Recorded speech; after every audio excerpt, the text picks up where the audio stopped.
Hi everyone, this is Elena from Mirrix Looms. Today I'm going to show you how to warp a Mirrix loom for bead weaving using the shedding device. We are going to warp for the project the Sunny Bracelet.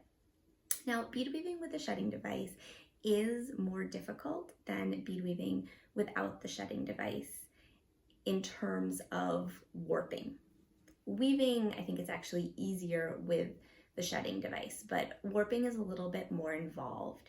You will have 2 warp threads in each dent, which means you have double warp threads. And you also have to attach your shedding device to your loom, which will be done with heddles. This process isn't complicated, but it's easy to make a mistake. And when you do make a mistake, it can be difficult to troubleshoot. So my advice when warping for bead weaving with the shedding device is to take things very slowly. Make sure that you're doing everything correctly, check your work, and then you should be totally fine. But be patient with yourself, be patient with the process, and if you've never warped a loom before, or even if you've never warped a Mirrix loom for bead weaving with a shedding device, really take the time to look over all of our resources. We have a more in-depth warping video than what I'm showing you today. We have a warping PDF. Really take the time to understand the process before you get started. Okay, so let me show you how this works. Before you begin warping, there are a few things that you need to do. First, fold out your 2 or 1 legs if you're using an 8-inch, 12-inch, or 16-inch or larger loom. So your loom is sitting steadily on the table. Then you're going to want to take your 2 14-dent coils and put one on the top and one on the bottom of the loom. If you don't have a bottom spring kit, you won't put a bottom spring on the bottom of the loom, obviously. We do recommend the bottom spring kit for bead weaving with the shedding device. For most pieces, it just makes it a little bit easier to keep your pairs of warp threads separated, but you can definitely do it without that. Then you're going to want to set the height of your loom by turning your wing nuts.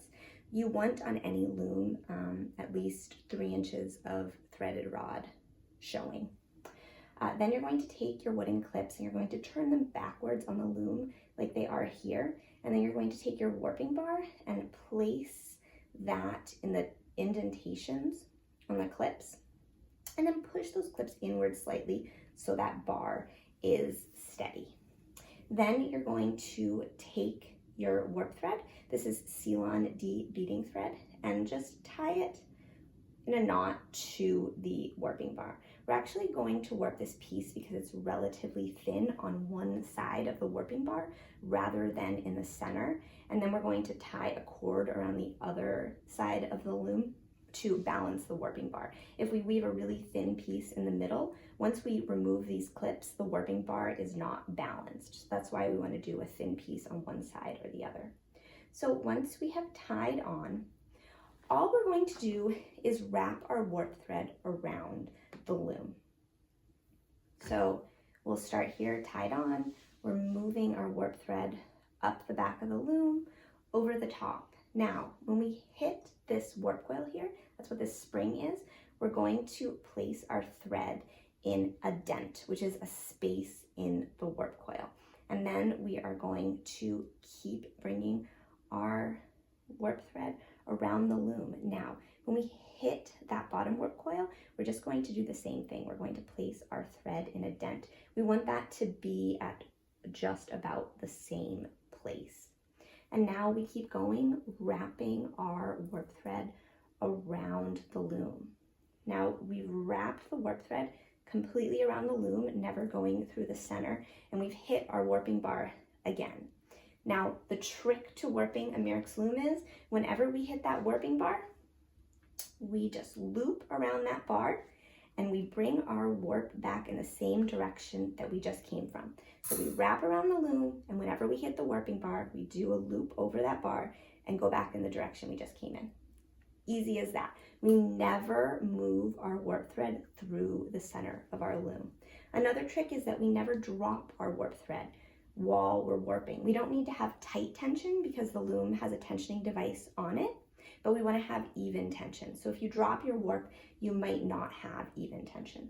So here we are, we're now going back down the back of the loom. Now, normally when you're warping for tapestry with a shedding device, or if you're warping for bead weaving without the shedding device, you would actually take your warp thread and put it in the next dent over. But for bead weaving, we want pairs of warp threads in each dent. So we're gonna have 2 warp threads in each dent. So we're actually going to put that warp thread in the same dent that we just put it in. And we're gonna keep bringing our warp thread up to the top of the loom, and we're going to do the same thing here. We want 2 warp threads in the same dent. Now we continue moving around the loom, and oh, we just hit that warping bar. So what do? We do a loop around and we come back in the direction we just came from. Now, when we get to the top of the loom, we are going to move 1 dent over. So we have our pair of warp threads in the first dent, and now we have 1 in the second dent. We're going to keep going down the loom, and now we're going to do the same thing. We're going to move over 1 dent, still wrapping around the loom, and then again, once we hit that warping bar, we just loop around it, come back the direction we came. And now here we are again. We're going to put the second warp thread of that pair in that second dent over, and we're going to do the same here on the top. Come back over the loom, hit the warping bar, and once again loop around, come back the direction we came from. Here we go. Now we're going to start our 3rd dent, and we're going to continue like that. Because this piece is 9 beads across, we're going to want 10 pairs of warp threads across, and then we will tie on to the warping bar. So I'm just going to continue here. Again, we just moved over 1 dent, so I will do the same thing here on the bottom and continue on just like that. When we finish warping and tie off again on the warping bar, we will have 10 pairs of warp threads across. So again, there are 2 warp threads in each dent and 10 pairs. So you have a total of 20 warp threads. When you finish doing that, you are going to move your warping bar down to the bottom back of the loom. To do this, we will slightly loosen our tension, take our spring bar and place it in the warp coil. This just prevents your warp threads from popping out. Then we're going to swing out our wooden clips, just like that. If you need to adjust them, depending on the clips you have, there's a little white screw on the back of the clips that you can use. And then we just very slowly bring our bar down to about here. Now what we're going to do is we're going to balance the warping bar just by tying any kind of cord or string to the other side of that warping bar. Remember, we wove on one side of the loom. So because if we wove in the center, the warping bar would be unbalanced on both sides. And this way we can just tie one thing around the other side and keep that bar balanced. Another thing we could do is actually warp 2 pieces, one here, or several pieces, and that would also balance the warping bar.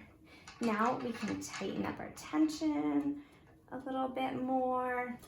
And then what we want to do is go through and really make sure that our warp threads are well organized. So we want to go down here, especially if you don't have a bottom spring kit, and make sure that the warp threads are in pairs and that they're separated correctly, and go to the top. Make sure you have 2 warp threads in every dent.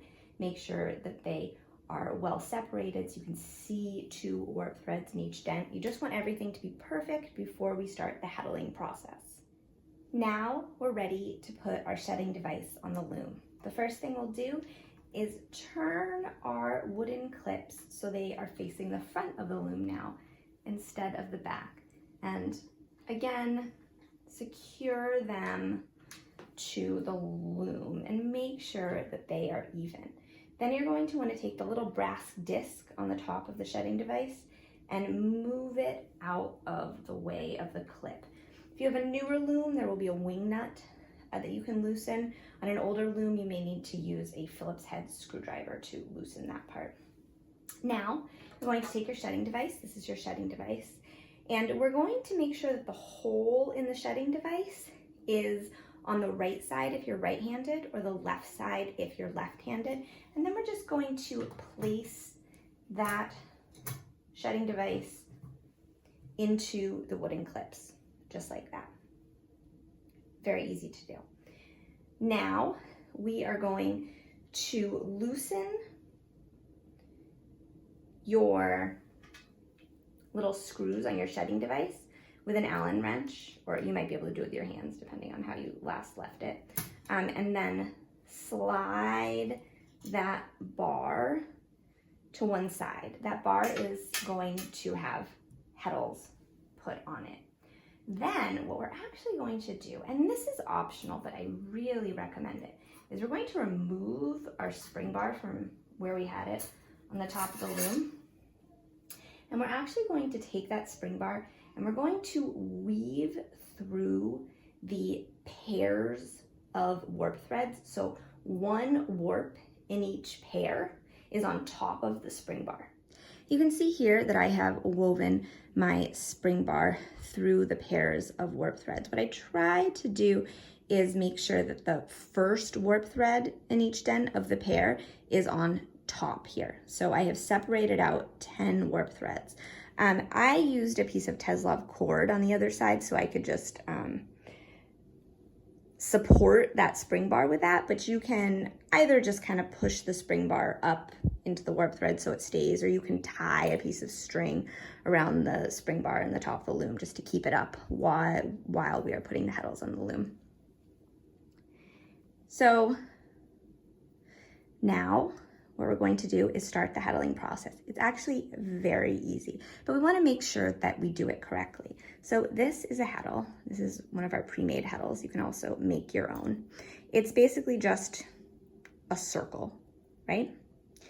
And what we're going to do is we're going to actually fold the heddle around the warp thread. So we're going to pick up our first warp thread that is on top of our spring bar, and we're going to fold it around that warp thread, and then we're going to take the end and just place that on our shedding device bar, just like that. Very easy. Now then we're going to go through, we're going to find our second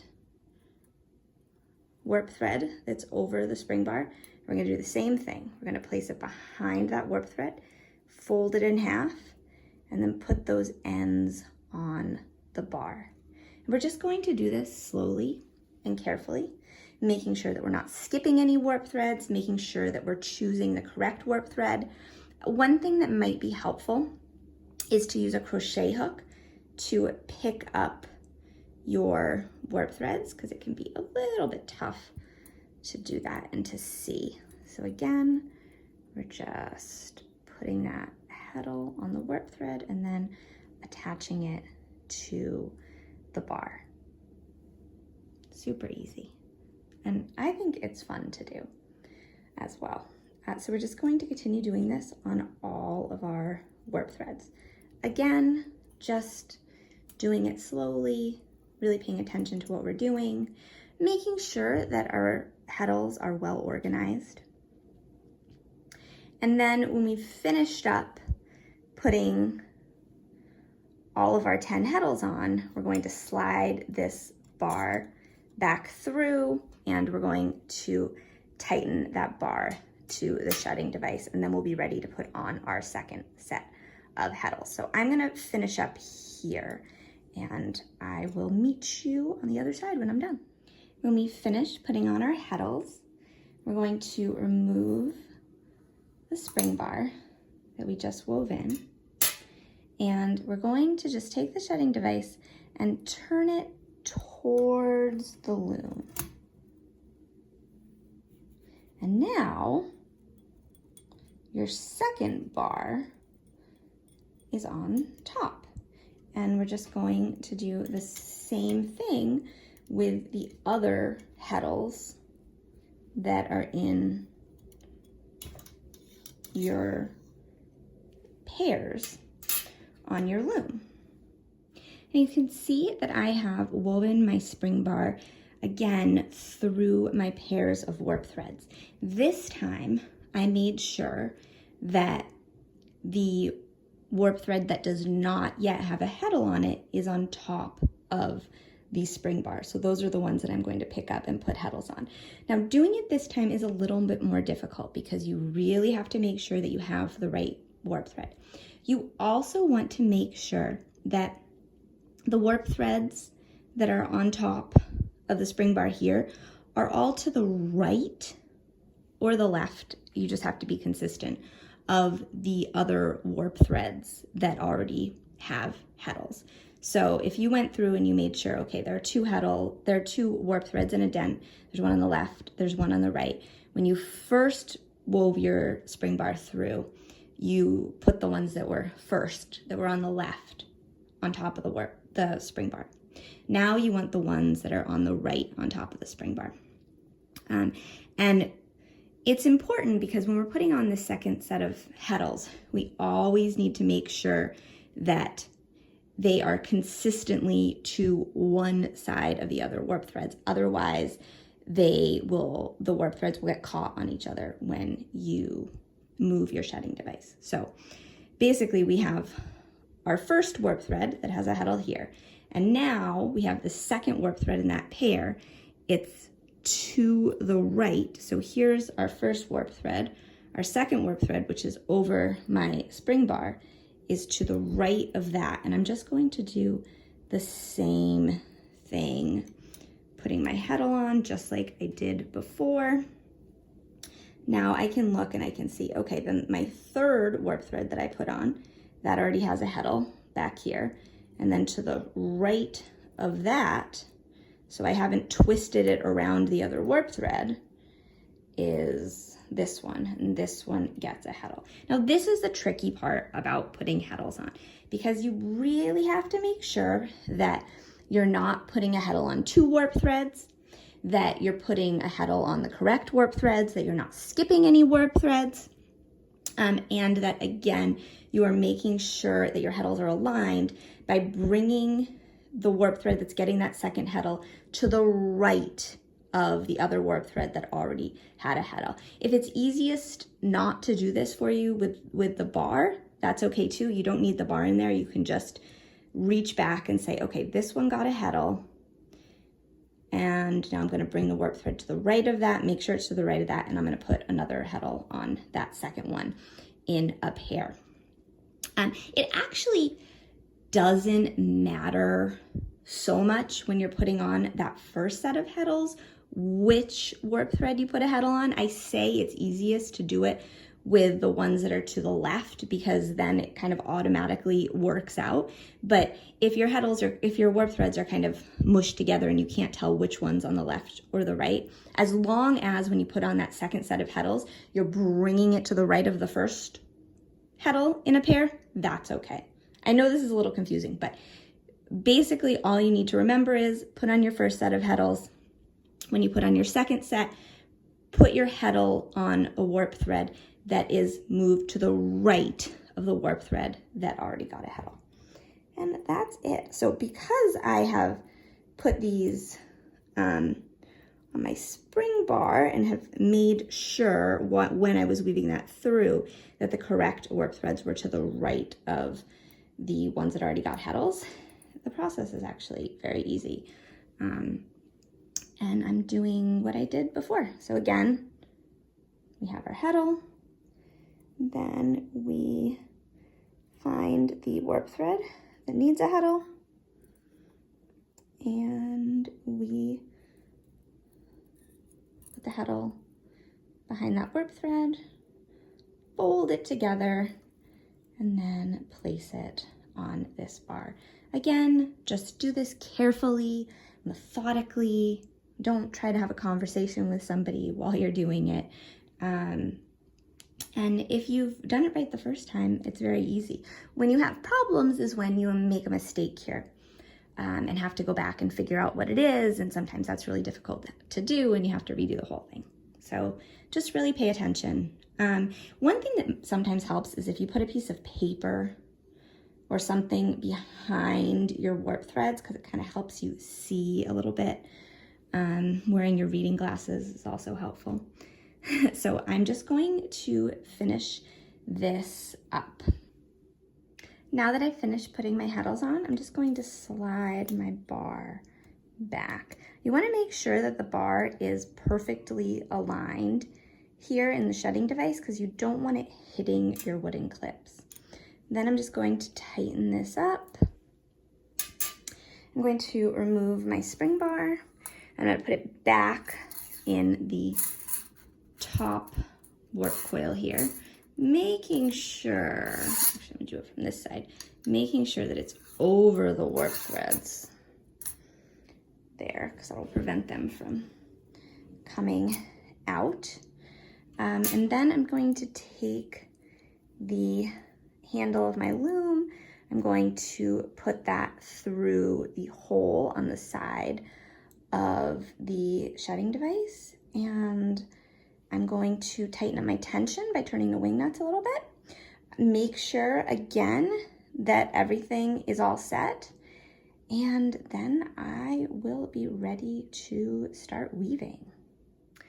All right, I have put my shedding device handle here. I also want to slide these brass pieces back over my shedding device. They just prevent the shedding device from falling out of the clips. And now what I'm going to do is I'm just going to test that everything is working smoothly. Make sure my tension is fairly tight. We don't want these threads to be loose. And what I'm going to do is I'm going to take that handle and I'm going to just loop it over the sidebar of the loom. And what this is doing is lifting up half of my warp threads. And at this point, I'm just going to go through and make sure that the warp threads are being lifted, that there is a space here. Then I'm going to do this on the other side. So I'm going to loop that handle around the top above the wooden clip, and I'm going to just check again, make sure everything seems like it is lifting correctly. If you can't get a shed, if you can't get a space there, it probably means that something went wrong when you were putting your heddles on and your warp threads are getting caught. But if you see a nice big space there, you probably did everything right. And you are ready to get started. Yay, congratulations.